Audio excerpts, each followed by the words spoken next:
Bismillahirrahmanirrahim. Assalamualaikum warahmatullahi wabarakatuh. Alhamdulillah, kali ini kita semua bisa bertemu dalam via YouTube ini, via video ini, dalam keadaan sehat walafiat. Oke, kali ini dalam video ini kita akan membahas mengenai penelitian ex post facto dan penelitian survei yang akan dipresentasikan atau dijelaskan oleh kelompok 3 dalam mata kuliah metodologi penelitian pendidikan IPS. Dengan anggotanya tentunya saya sendiri, Adil Arifin, Nadia Sekarsari, Ulia Konita, Umi Umayyah, Fitria, dan Almas Armi. Oke, supaya mempersingkat waktu juga, langsung saja kita ke materi pertama, pastinya yaitu definisi atau pengertian dari penelitian ex post facto. Oke, secara harfiah, ex post facto berarti sesudah fakta. Nah, karena sebab yang akan diteliti telah mempengaruhi variabel lain. Sedangkan secara umum, ex post facto merupakan penelitian yang dilakukan setelah apa yang akan diteliti terjadi. Penelitian ini bertujuan untuk menemukan penyebab yang memungkinkan perubahan perilaku, gejala atau fenomena yang disebabkan oleh suatu peristiwa, perilaku atau hal-hal yang menyebabkan perubahan pada variabel bebas secara keseluruhan sudah terjadi. Ya, pada intinya di ex post facto ini yaitu variabelnya bebas tetapi sesudah terjadi. Nah, selanjutnya dengan kata lain, penelitian ini untuk menentukan apakah perbedaan yang terjadi antar kelompok subjek dalam variabel independen menyebabkan terjadinya perbedaan pada variabel dependen. Itu seperti itu pengertian dari penelitian ex post facto. Oke, terima kasih. Lanjut ke pemateri selanjutnya. Stay tune. Saya Fitria akan membacakan tujuan penelitian ex post facto. Penelitian ex post facto ini bertujuan untuk menemukan penyebab yang memungkinkan perubahan perilaku, gejala, atau fenomena yang disebabkan oleh suatu peristiwa, perilaku, atau hal-hal yang menyebabkan perubahan pada variabel bebas secara keseluruhan sudah terjadi.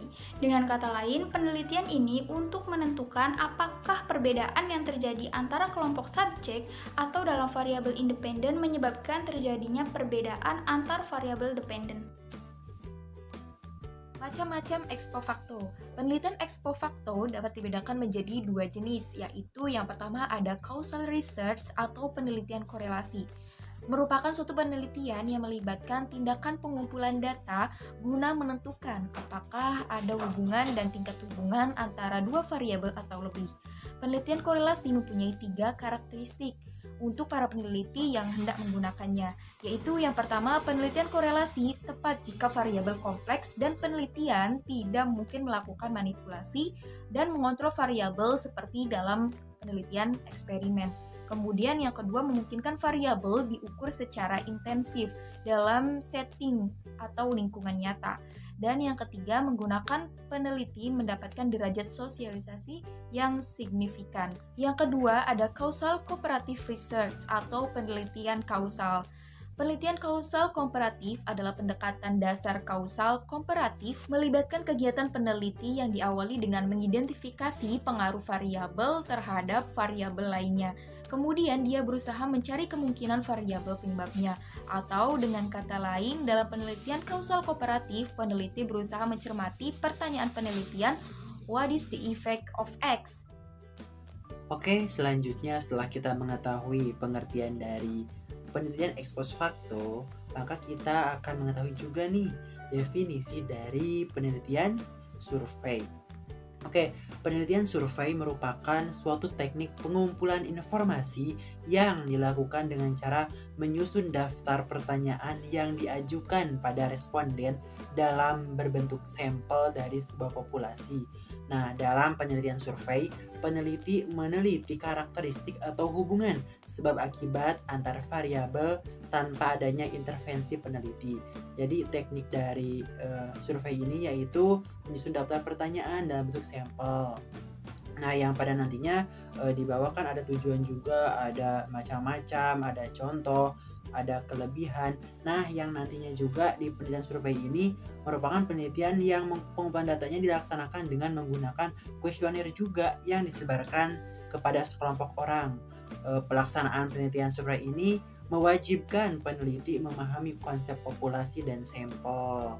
Seperti dikatakan oleh West dan Turner ya tahun 2008, bahwa peneliti survei yang paling baik jika objek kajiannya spesifik berupa individu, keluarga, organisasi, dan sebagainya. Seperti itu, lanjut ke materi selanjutnya. Selanjutnya ada tujuan dari penelitian survei.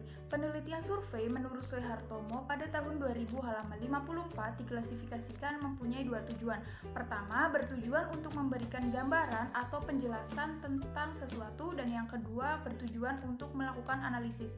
Menurut Masri Singarimbun, tujuan dari survei adalah untuk mengumpulkan data sederhana, menerangkan atau menjelaskan atau mempelajari suatu fenomena. Sedangkan tujuan survei lainnya adalah memaparkan data dari objek penelitian dengan menginterpretasikan dan menganalisisnya secara sistematis.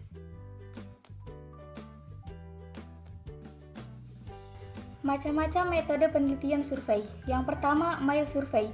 Mail survey merupakan salah satu metode pengumpulan data yang cukup praktis, karena peneliti hanya perlu mengirimkan kuesioner kepada responden melalui email.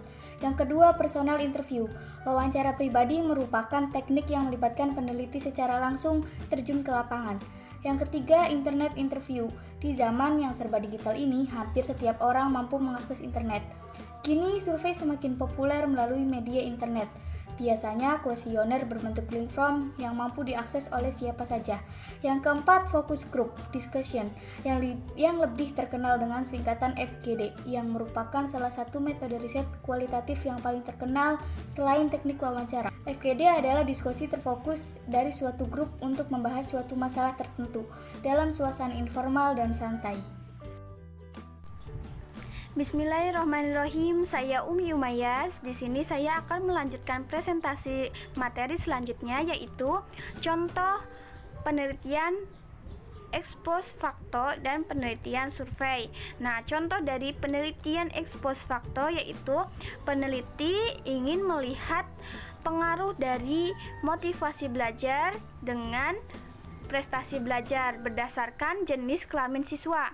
Variabel motivasi belajar siswa telah ada pada diri siswa itu sendiri, hanya tinggal mengukur saja. Artinya, telah ada sebelumnya tanpa harus dilakukan manipulasi oleh peneliti. Jenis kelamin siswa itu telah jelas, tinggal memilih dan mengelompokkan menjadi dua kategori, yaitu kategori pria dan wanita.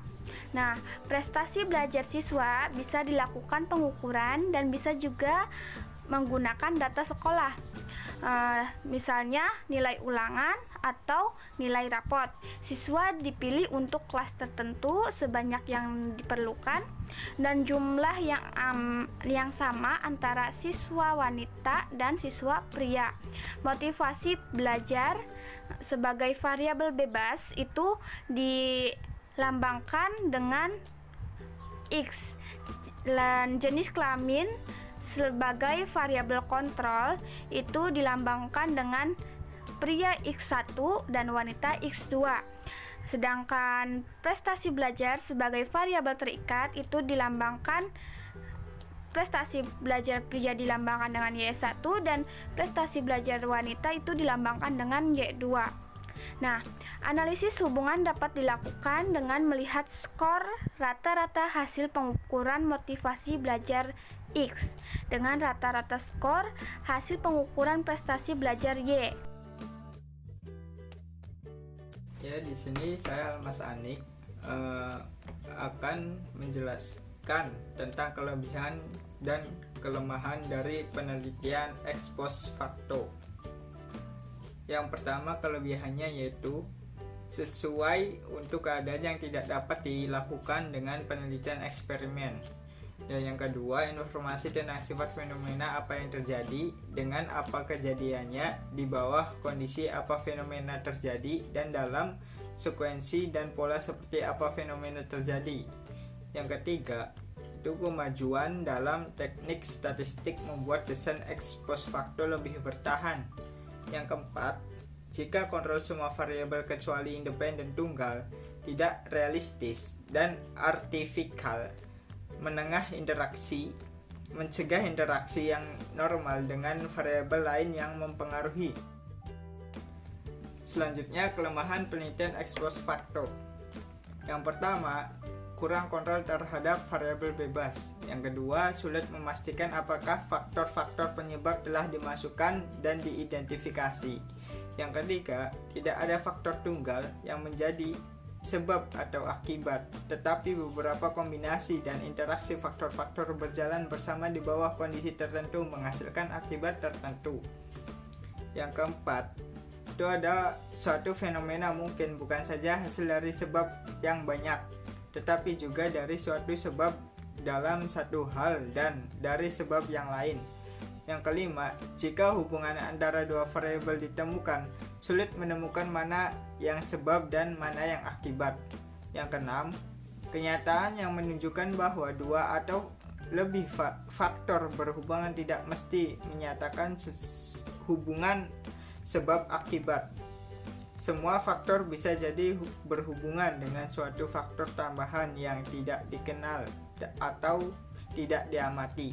Yang ketujuh, mengklasifikasikan subjek ke dalam kelompok dikotomi, misalnya yang berprestasi dan yang tidak berprestasi, untuk tujuan komparasi penuh dengan masalah, karena kategori seperti ini adalah samar-samar dan bervariasi dan sementara.